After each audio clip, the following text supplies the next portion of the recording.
Ah, vous êtes là? Justement, j'avais plein de choses à vous dire. C'est parti!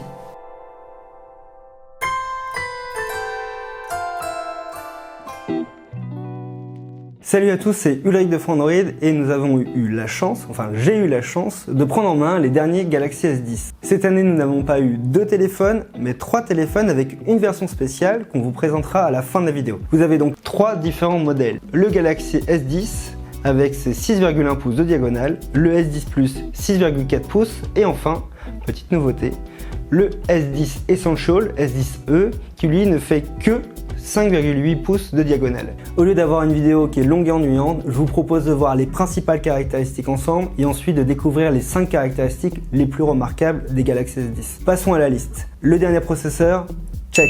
Plus de mémoire RAM, check. Plus de batterie, check. Plus de stockage, check. Et pour toutes les autres caractéristiques, voici la liste. Samsung n'a rien enlevé. On retrouve la même chose que sur le Galaxy S9 et le Note 9. Voici le moment que tout le monde attendait, les 5 vraies nouveautés du Galaxy S10. Première nouveauté, le design. D'après moi, il ressemble davantage à un Galaxy Note 9 qu'un Galaxy S9. Pourquoi? Tout simplement parce que les bords sont plutôt carrés que arrondis. Mais la principale nouveauté du design, c'est cet écran qui est toujours plus grand, qui couvre encore plus la face avant, 94% de la face avant. Et Samsung n'a pas utilisé l'encoche, ça c'est symbolique, qui était l'élément de design de 2018, mais plutôt une bulle en haut à droite de l'écran où se loge la caméra frontale. D'ailleurs, on remarquera que sur le Galaxy S10 Plus, la bulle est plus grande parce qu'elle loge 2 caméras. Ce n'est pas une caméra grand angle parce qu'en réalité, la caméra grand angle, elle est sur toute la gamme Galaxy S10. C'est une seconde caméra qui sert exclusivement pour le mode portrait. Et concernant cette bulle, on peut dire qu'elle est discrète. Lorsqu'on utilise le téléphone en mode portrait, les notifications sont décalées sur la gauche. Et lorsqu'on utilise le téléphone en mode paysage, lorsqu'on regarde une vidéo, lorsqu'on joue à un jeu, elle se fait très discrète, on l'oublie presque. On peut même dire que le hardware se confond dans le software. Seconde nouveauté, pour déverrouiller son téléphone, eh bien il suffit de poser le doigt à l'arrière. Non, en fait c'est pas vrai. Pour déverrouiller son téléphone, il y a 2 façons de faire. La première, c'est d'utiliser la caméra frontale. Comme chez OnePlus, c'est rapide. Et si vous voulez un système plus sûr pour déverrouiller votre téléphone, je vous conseille d'utiliser le capteur d'empreinte digitale. Il est situé sous l'écran, dans la partie basse. Il utilise un capteur à ultrasons, ce qui le différencie de la concurrence, parce que les autres utilisaient une caméra plutôt classique. L'avantage, c'est que vous n'avez pas besoin d'éclairer le doigt, donc l'écran peut être utilisé lorsqu'il est en veille. Et le second avantage, c'est que vous pouvez utiliser l'écran lorsqu'il est un peu mouillé ou sale. C'est l'avantage des ultrasons, ce qui permet d'avoir moins de ratés lorsque vous voulez déverrouiller votre téléphone. Troisième point, la caméra frontale. Elle fait 10 mégapixels avec une ouverture 1.9, mais la grosse nouveauté de cette caméra, c'est qu'elle est grand angle, et ça sur l'ensemble des Galaxy S10. Et pour avoir un Pixel 3 à l'usage, c'est vraiment la caméra que j'utilise tous les jours, parce qu'elle permet de faire des super selfies et surtout des groofies avec plusieurs personnes sur la photo. C'est trop bien. D'ailleurs, cette caméra frontale peut filmer en 4K, ce qui devrait plaire aux youtubeurs en herbe qui vont pouvoir faire des vidéos à la volée avec une bonne qualité. Quatrième point, on va enfin parler de la caméra dorsale et pas frontale. Dorsale. La caméra dorsale, il n'y en a pas une, mais il y en a 3. On retrouve la caméra principale du Galaxy S9 avec son ouverture, vous voyez ce que je veux dire? L'ouverture variable qui peut s'ouvrir avec 2 ouvertures différentes. Vous avez également le télézoom que vous aviez sur le Galaxy S9 Plus et sur le Galaxy Note 9, l'équivalent d'un zoom x2. Mais la nouveauté, c'est cette caméra très grand angle, celle qu'on a l'habitude de voir chez LG. Elle permet de cadrer large, voire très large. J'ai pu le tester et vous allez voir, c'est vraiment super d'avoir une caméra très grand angle. Vous allez pouvoir composer votre image avec le sujet et plein d'éléments secondaires et pouvoir avoir énormément d'espace justement pour jouer avec la composition. Par contre, Samsung n'a pas pu déroger les règles de l'optique. Vous allez avoir un peu de distorsion dans les angles.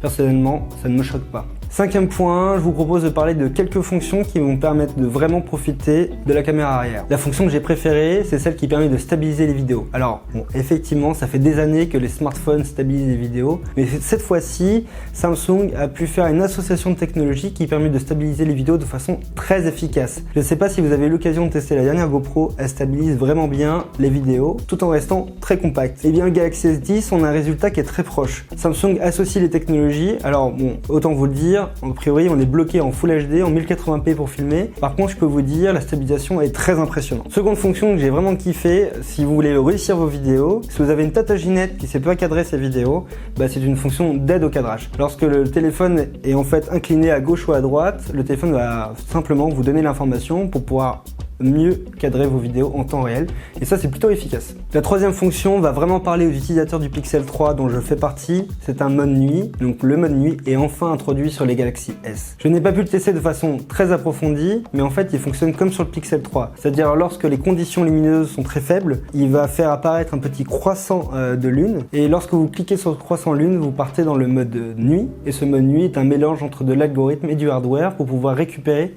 le maximum de lumière sur vos clichés. Voilà pour les principales nouveautés du téléphone. Je sais pas ce que vous en pensez, dites-le en commentaire, mais personnellement moi je trouve qu'il y a des améliorations qui sont significatives sur tous les aspects du téléphone, mais ça ne révolutionne pas la gamme Galaxy S. Par contre, la vraie nouveauté, elle vient de l'arrivée du Galaxy S10 Essential. Alors attention, ce n'est pas une version Lite, c'est une version Essential.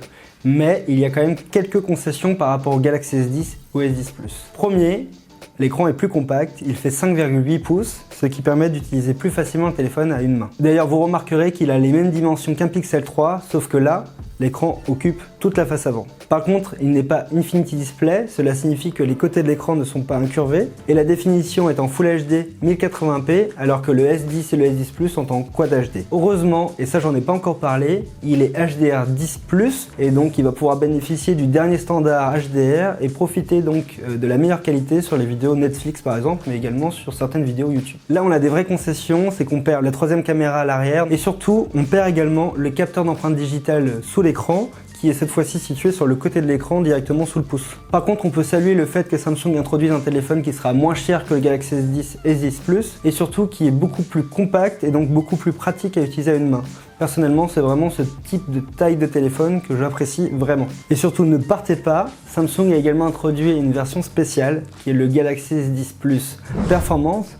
Et ce performance, il a 12 Go de RAM. Il a également jusqu'à 1 Teraoctet de stockage interne, auquel vous pouvez rajouter 512 Go grâce à la micro SD pour avoir un total de 1,5 Teraoctet. Bon, vous le saviez, mais on ne sait jamais, je vous ai donné la réponse. Et enfin, l'arrière du téléphone n'est plus en verre, mais en céramique, ça lui donne un aspect un peu plus mat. Et il est vendu dans un coloris unique qui est un noir très noir. D'ailleurs, je ne vous ai pas donner l'ensemble des coloris disponibles pour le Galaxy S10 et S10 Plus, mais vous avez une version blanche nacrée, une version verte foncée, une version noire, et à côté de ça vous avez une version très noire avec un aspect plus mat pour la version performance.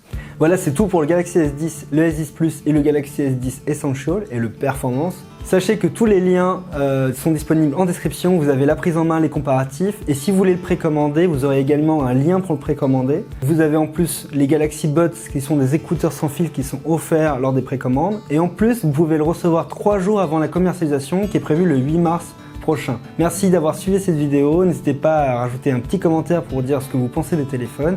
Moi je vous dis à l'année prochaine pour le Galaxy S11. Ciao!